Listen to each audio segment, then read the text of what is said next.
Kami dari kelompok 2 ingin membacakan sedikit tentang materi kami dengan makalah yang berjudul jenis-jenis penelitian. Makalah ini disusun oleh 1. Muhammad Syafi'i 53010200018, Mu'alifah 53010200097, Izzatul Musa 53010200017. Pendahuluan, latar belakang masalah. Penelitian atau riset adalah terjemahan dari bahasa Inggris research, yang merupakan gabungan dari kata re, kembali, dan to, search, mencari. Beberapa sumber lain menyebutkan bahwa riset adalah berasal dari bahasa Prancis recherche.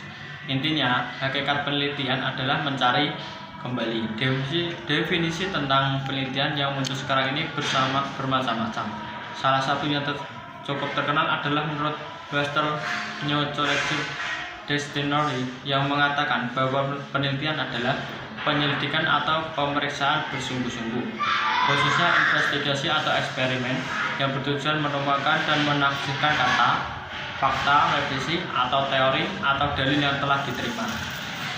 Pembahasan dari latar belakang masalah tersebut yaitu A. Jenis penelitian berdasarkan tujuan. 1. Penelitian eksplorasi. Penelitian eksplorasi adalah jenis penelitian yang dilaksanakan untuk menentukan ilmu, pendidikan, dan masalah yang baru dalam bidang pendidikan ilmu. Ilmu pendidikan dan masalah-masalah yang ditemukan melalui penelitian pendidikan benar-benar baru dan belum pernah diketahui sebelumnya.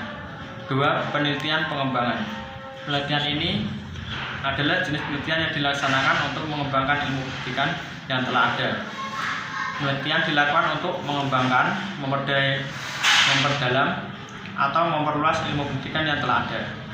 3. Penelitian verifikasi. Penelitian ini adalah jenis penelitian yang dilaksanakan untuk menguji kebenaran ilmu-ilmu pendidikan yang telah ada, baik berupa konsep, prinsip, prosedur, dalil, merupakan praktek pendidikan itu sendiri. B. Jenis penelitian berdasarkan pendekatan. 1. Penelitian kuantitatif. Penelitian kuantitatif ini adalah penelitian yang digunakan untuk menjawab permasalahan melalui teknik pengukuran yang cermat terhadap variabel tertentu, sehingga menghasilkan simpulan-simpulan yang dapat digeneralisasikan. Lepas dari konteks fakta dan situasi serta jenis data yang dikumpulkan, terutama data kuantitatif. 2. Penelitian kualitatif.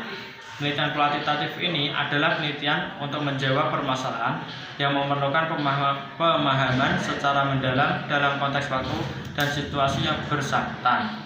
3. Penelitian perkembangan. Penelitian perkembangan ini adalah suatu kajian tentang pola dan urutan pertumbuhan dan atau perubahan sebagai fungsi waktu. Objek penelitian adalah perubahan atau kemajuan yang dicapai oleh individu seperti peserta didik, guru, kepala sekolah, atau unit-unit pendidikan lainnya. Penelitian ini dibagi menjadi 3 jenis, yaitu studi alur panjang. Studi ini mempelajari pertumbuhan, perkembangan, dan perubahan individu yang sama. Perkembangannya berbeda dalam bentuk yang cukup lama, jangka panjang. B. Studi silang sikat. Studi ini mengkaji tentang pertumbuhan, perkembangan, dan perubahan yang terjadi pada individu pada tingkat atau kelompok usia tertentu dengan waktu yang cukup singkat atau jangka pendek. Studi kecenderungan.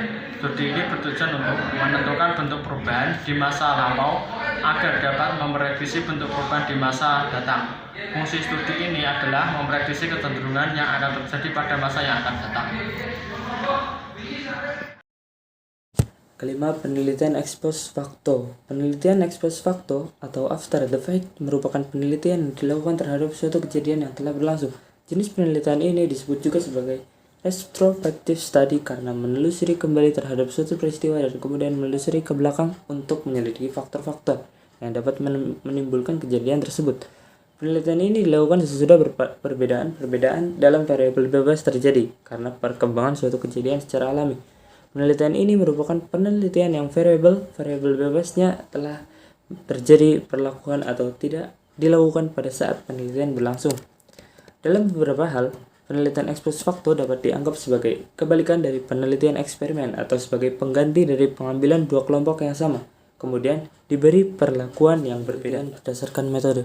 1. Penelitian sejarah. Pada dasarnya penelitian sejarah merupakan ex post facto research di bawah payung qualitative research. Oleh karena itu, dalam penelitian ini tidak dapat dilakukan manipulasi atau kontrol terhadap variabel, sebagaimana jenis-jenis penelitian di bawah payung quantitative research. Sumber informasi dalam penelitian sejarah dapat dikelompokkan menjadi 4 bagian. Yang pertama, dokumen, yaitu materi yang tertulis dalam bentuk buku, majalah, koran, dan sebagainya. Rekaman yang bersifat numerik. Yang kedua, rekaman yang bersifat numerik, yaitu rekaman yang di dalamnya terdapat bentuk-bentuk data numerik, misalnya skor tes, laporan sensus, dan sebagainya. Ketiga, pernyataan lisan, yaitu melakukan wawancara dengan orang yang merupakan saksi saat peristiwa lalu terjadi. Ini terjadi bentuk khusus dari penelitian sejarah yang disebut oral history. 4. Relief, yaitu objek fisik atau karakteristik visual. Jenis-jenis penelitian berdasarkan bidang ilmu. 1. Penelitian eksakta. Penelitian eksakta dibagi menjadi beberapa disiplin ilmu, yaitu bidang biologi, kimia, fisika, kedokteran, astronomi, geologi, dan geografi. 2. Penelitian non-eksakta. Penelitian non-eksakta dibagi menjadi beberapa bidang ilmu, di antaranya agama, sejarah, antropologi, sosiologi, pendidikan, psikologi, dan filsafat. Kesimpulan dari makalah tersebut yaitu jenis penelitian berdasarkan tujuan dibagi menjadi penelitian eksplorasi, penelitian pengembangan, dan penelitian verifikasi. Jenis penelitian berdasarkan pendekatan dibagi menjadi penelitian kuantitatif, penelitian kualitatif, dan penelitian perkembangan. Jenis penelitian berdasarkan metode dibagi menjadi penelitian sejarah, penelitian deskriptif, penelitian eksperimen, penelitian survei, dan penelitian ex post facto. Jenis penelitian berdasarkan bidang ilmu dibagi menjadi penelitian eksakta dan penelitian non-eksakta. Demikian presentasi dari kelompok kami. Apabila ada salah kata mohon maaf. Wassalamualaikum warahmatullahi wabarakatuh.